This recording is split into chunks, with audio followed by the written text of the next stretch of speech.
Broadcasting live from atop the Rocky Mountains, the crossroads of the West. You are listening to the Liberty Roundtable Radio Talk Show.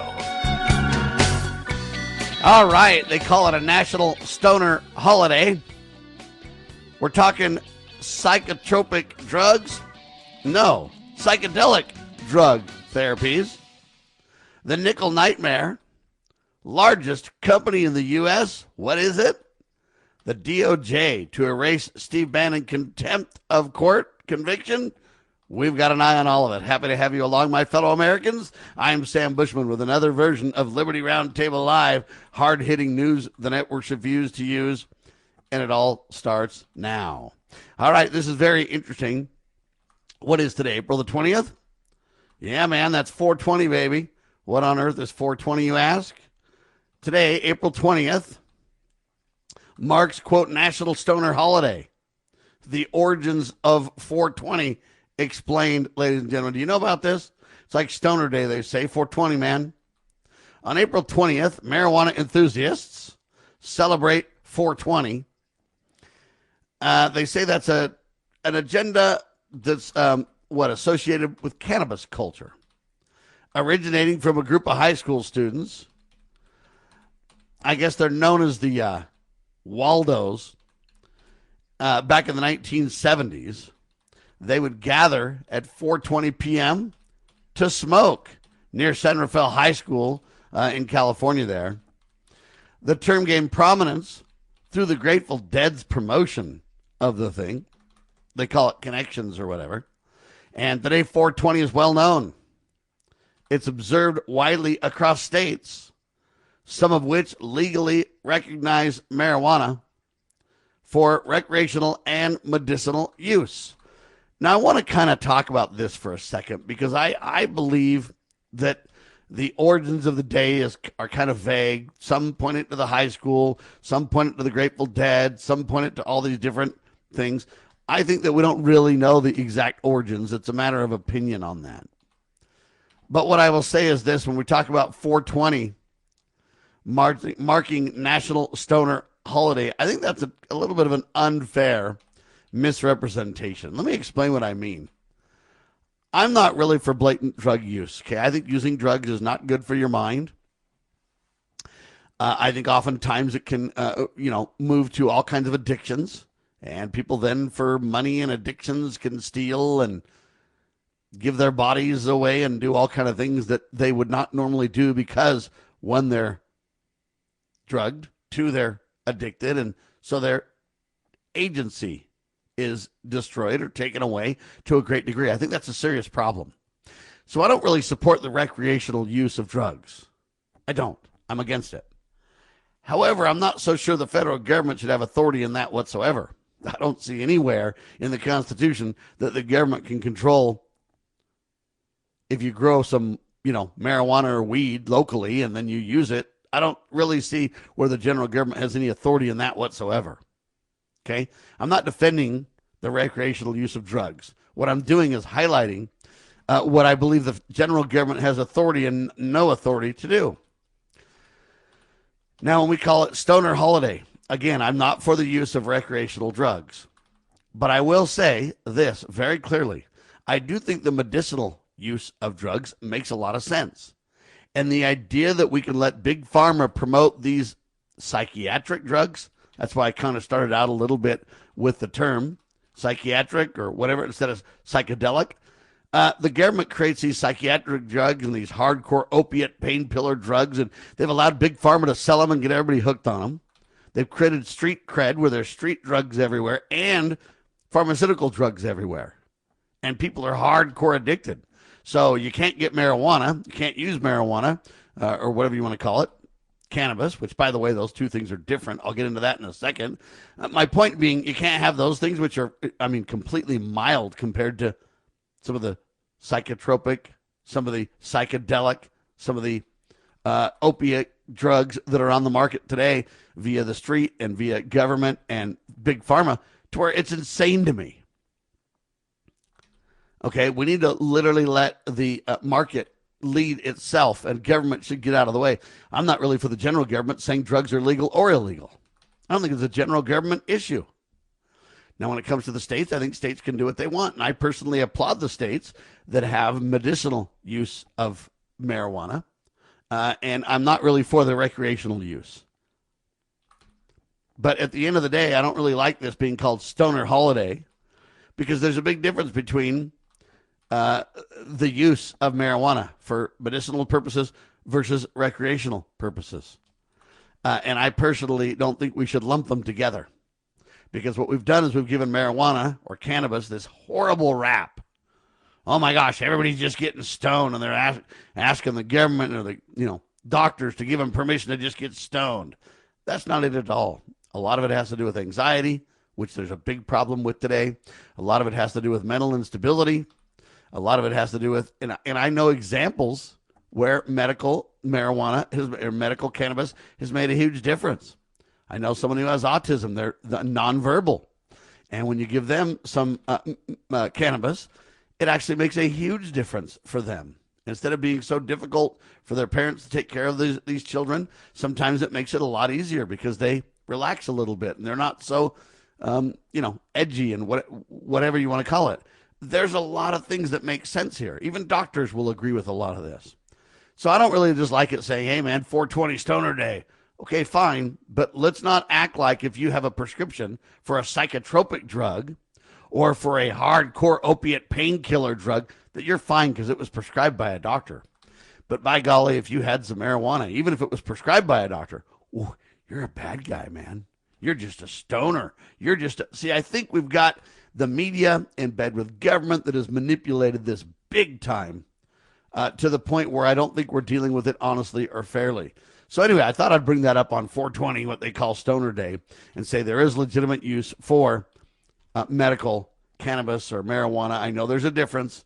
There's all kinds of different strains or different whatever.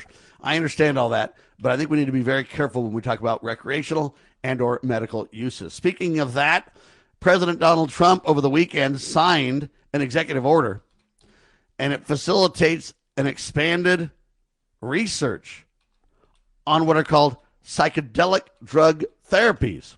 Now, again, this isn't psychotropic. This is psychedelic. What are we talking about? We're talking about LSD. They played with that in the 60s a lot, right?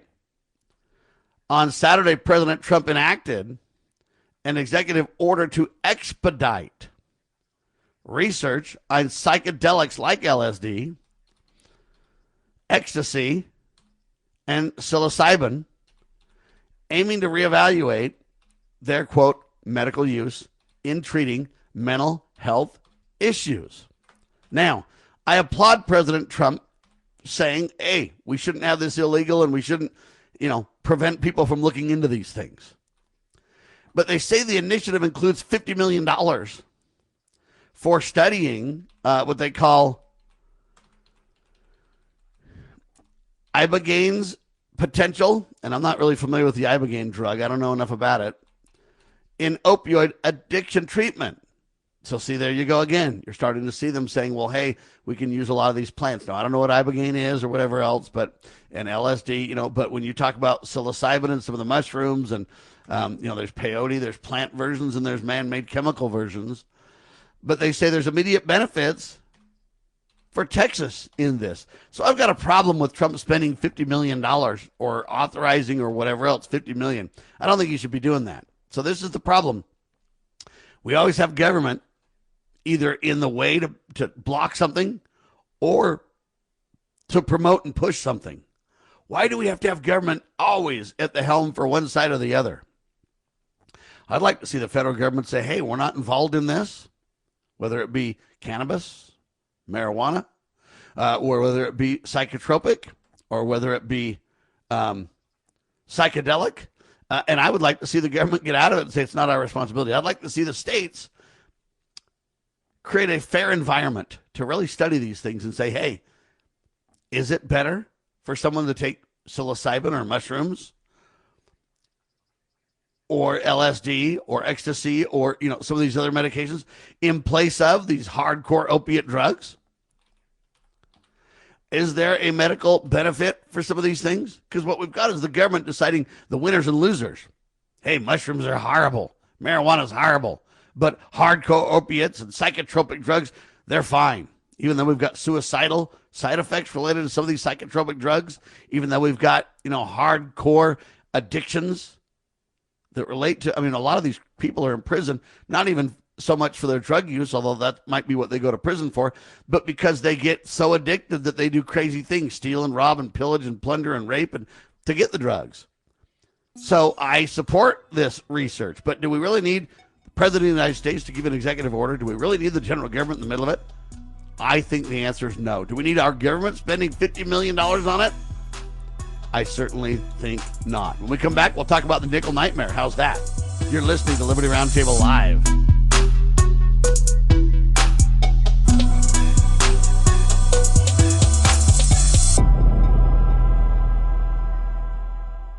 Are you watching what's happening in our country and asking, what can I do? Join the John Birch Society in Salt Lake City, June 6th, for a powerful one-day conference. The day includes a host of respected speakers, 2 meals, and meaningful connections. You'll gain clarity on the issues and walk away with practical steps you can take to your community. Reserve your seat today at jbs.org/SLC26. That's jbs.org/SLC26. The runner on third takes a short lead. Elwood glances over. Now back to the plate. He sets. The pitch. It's swung on strike 3. They've won it. They have won it. World champions. Jim, what's it like down on the field? John, it's a madhouse down here. I'm trying to get to Bob Elwood, the winning pitcher. Bob, how does it feel winning the 7th game on a strikeout? Yeah, I thought he'd be looking for a slider, so I came on with my fastball. World champions! Is this the greatest moment of your life? Absolutely not. Jim, the best moments for me are breakfast with the kids, long walks with my wife, just holding her hand, Marriage. You're never too far apart when you're still holding hands. From your neighbors, the Church of Jesus Christ of Latter-day Saints. Jim, when was the last time you held your wife's hand? Well, it's been a while. I tell you need to step up to the plate, Jim. For more tips on strengthening your marriage, visit family.mormon.org.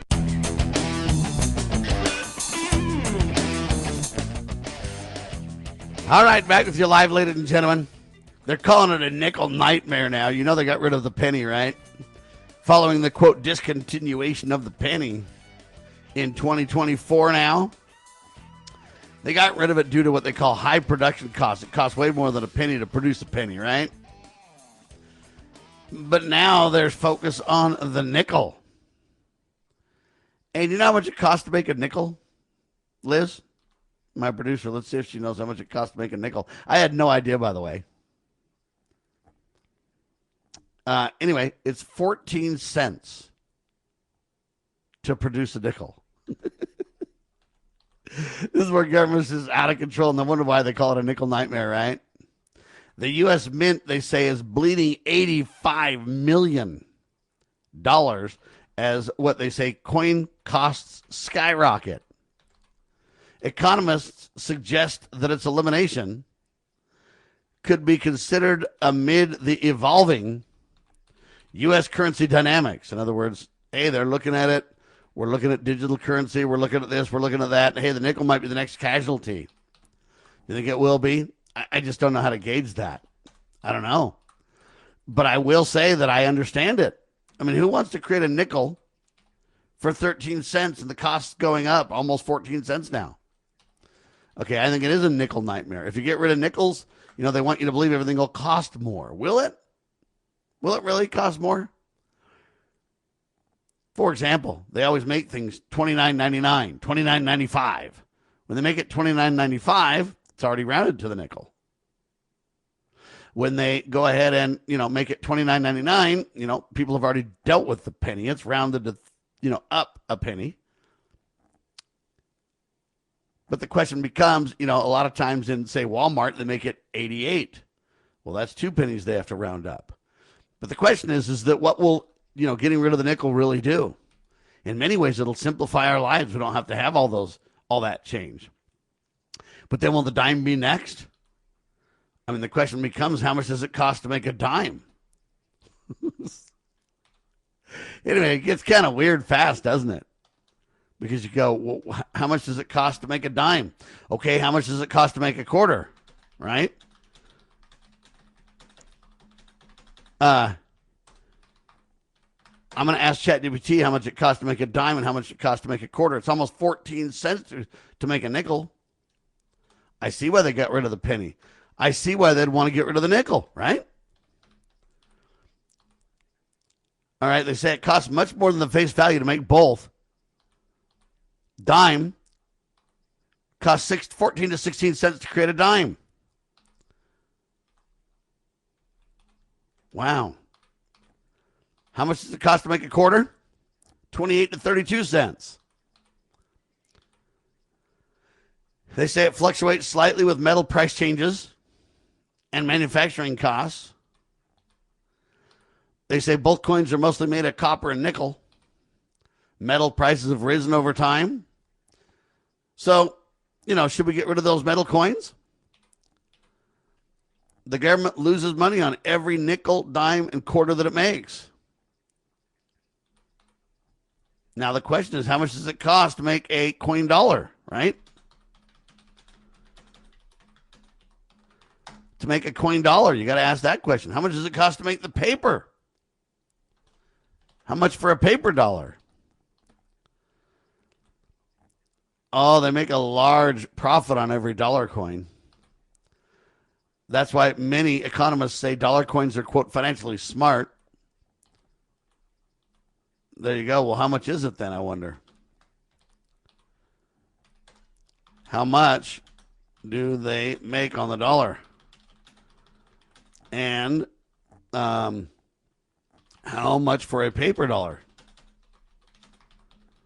That's the question, right? I don't know that we should be using a lot of these coins. Should you just round everything to the nearest dollar? Something costs at least $1. Nothing costs less than $1. I mean, does that make sense? All right, it costs about 13 to 16 cents to make the dollar. What about a paper bill? Cost to print, 5 to 7 cents. But now you got to kind of ask, how long does a metal coin last versus a paper dollar last? Right? The paper dollar makes slightly more profit per unit. But a coin lasts decades. A paper bill wears out in 5 to 7 years. So overall, coins are cheaper for the government overall. That's why there's been repeated pushes to replace the dollar with coins. I get all that. I guess my comment about the whole thing, though, is this. Why don't we go back to constitutional currency, gold and silver? Then the government doesn't need to lose any money on a lot of this stuff, right? Just saying. All right, Amazon has now surpassed Walmart as the largest company in the United States and in the world by annual revenue, they say. Wow. $713.2 million for Walmart. 716.9. Okay, so 716 billion to 713 billion. It's close, but Amazon now has taken out Walmart as the biggest company. Walmart had held the top position since 2001, and Amazon's sales literally grew by 12.4% over the last fiscal year. Walmart only increased by 4.7%. That's the change. Walmart remains dominant in the U.S. grocery sector, reaching 72% of households. Amazon has boosted its, quote, grocery delivery service and has now built a huge $4 billion network for quick delivery service, skipping stores altogether, straight from the warehouse to you. Without its, quote, cloud computing arm, Amazon Web Services, the companies would be at $588 billion behind Walmart. So it's their grocery change, meaning that they deliver groceries directly to your door, And it's their computer division that makes Walmart fall behind Amazon. I found that interesting. Thought you would too. Now the Supreme Court clears the way for the erasing of Steve Bannon's contempt of court conviction. I don't know how you get rid of that now. You can say that he didn't have it, but he did go to jail for it. The Justice Department is actively seeking to dismiss former Trump aide Steve Bannon and his contempt of Congress case. The U.S. Supreme Court has already vacated the lower court ruling. That's good news. Upholding his conviction, sending the case back to the lower courts, which is most likely that they will dismiss it. Bannon was convicted in 2022 for defying a January 6th subpoena, and he already served a 4-month sentence back in 2004 for this. I'm sorry, 2024, sorry. And so I don't know how you really take that away. I guess what you do is you get it off of his record. And I think that's worth doing because, again, the Clintons got special treatment. Everybody else got special treatment. Why be so unfair to Steve Bannon? The sad part is we're moving towards nobody gets convicted of anything. If you're in high government levels, you get special treatment. There's a 2-class structure. There's us, and then there's the rest of us, right? Kind of a thing. I should say he instead of me, right, is kind of the 2 classes we're experiencing, and it's tragic. But overall, I think they've been unfair to Steve Bannon, and I applaud the court for overturning it, sending it back, and hopefully that'll be vacated soon and not be on his record because I don't think he deserves it. Others have done many similar things, and they didn't pay the price like Steve did. So I think he was unfairly treated, and if we're not very careful, it's going to get overturned, and then Steve's going to sue and get a bunch of money too. So beware of that. Now, Elon Musk is in the news. He has announced a, quote, strategic shift for his company, SpaceX. He says, hey, he's going to try to build a city on the moon now rather than colonizing Mars. Musk, who founded SpaceX in 2002. Wow. He wants to make human life, quote, multiplanetary. He says a lunar city, meaning a city on the moon, is a much more achievable target in the short term. Musk emphasized that establishing a permanent human presence on the moon could be accomplished, he believes, within the next decade, which is significantly faster than his projections that it would take to make a Mars societal presence consistent. This change aligns with the direction of NASA, which plans to return astronauts to the moon by 2028. Now, despite the shift of focus to the moon rather than Mars, Musk assures that his goal of colonizing Mars still remains, but he believes that getting to the moon would be a much better staging ground to make Mars possible. I think he's right about that. Elon Musk also announced plans to build, quote, factories on the moon to manufacture, quote, AI satellites and launch them using let me see if I understand this. They call it a mass driver electromagnetic catapult. In a meeting during the meeting at Davos, Musk detailed his vision for a celestial expansion, which involves merging his company XAI with SpaceX. The initiative aims to use lunar resources for satellite manufacturing, enhancing XAI's capabilities. Musk's strategy includes creating a self-sustaining city on the moon as a precursor to Mars colonization. Well, I hope he's successful. I can tell you that. Sounds like cool tech. We'll keep an eye on it just for you. How's that? I'm Sam Bushman. Thanks for being alongside for the ride. You can check us out on the radio, libertyroundtable.com, libertynewsradio.com. If you want to check out the video shows we do, available on X, speaking of X, on YouTube, on Rumble, on Truth Social, just about anywhere great videos are found. I'm Sam Bushman. God save the Republic of the United States of America.